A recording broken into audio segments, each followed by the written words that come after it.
I lost $8,000 in my early 20s because I did not understand how much money I should actually be investing. And you know that here at the Financial Bartender, I never try and force anything on you, but I'm going to make a rare exception because the rule that I'm about to share with you is so important to our financial success. Only invest what you can afford to lose.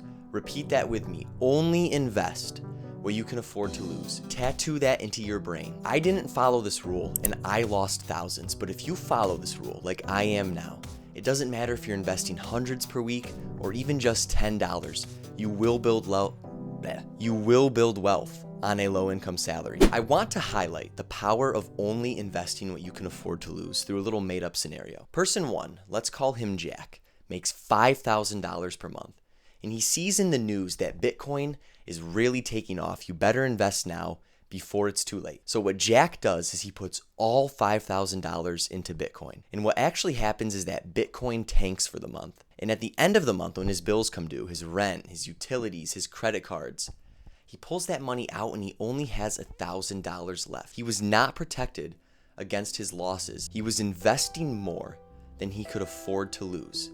I hope he's not too hungry this month. And then we have person two. Let's call him Sam. Now, Sam only makes $3,000 per month.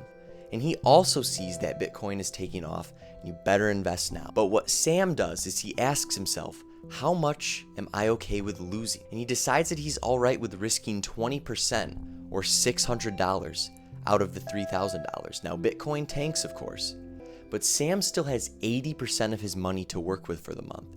He's able to pay his bills, avoid debt, and still live comfortably. Even though Bitcoin experienced significant losses, he was fine, and that shows you the power of only investing what you can afford to lose. Sam might have made $2,000 less than Jack initially, but through a smart investment strategy, he finishes the month in a better spot. And this backs up one of the big things that I have preached here at this channel, which is it does not matter how much you make, but more importantly, what you do with it. A thought exercise that I love to do here at the Financial Bartender is to ask yourself, if everything that you have invested at this moment went to $0, would you be all right?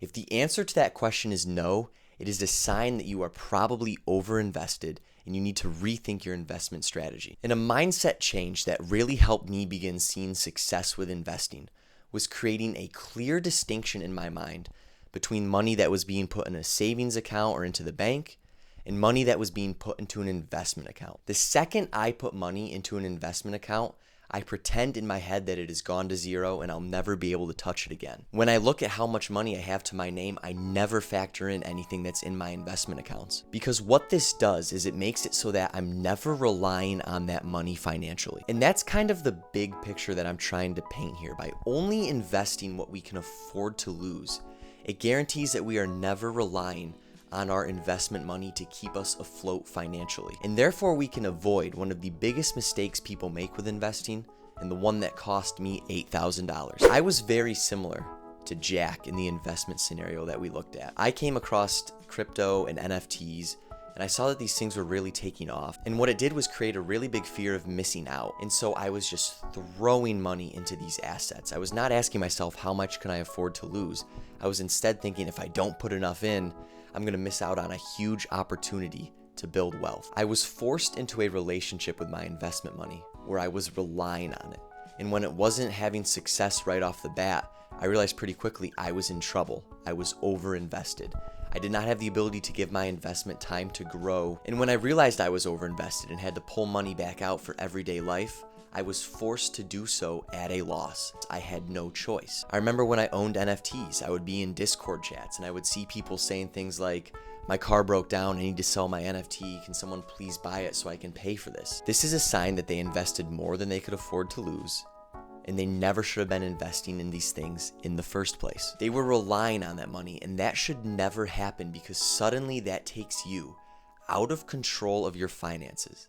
And that sounds horrible to me. Now, only investing what you can afford to lose might mean that you are investing small amounts to begin with, but please do not get impatient with this. I want to show you the power of what just $10 a month can do. To show you guys that I am not making these numbers up, I've brought up an investment calculator here. Let's pretend that you're 20 years old and you're going to retire at the age of 65. We're going to put $0 for what you currently have in investments.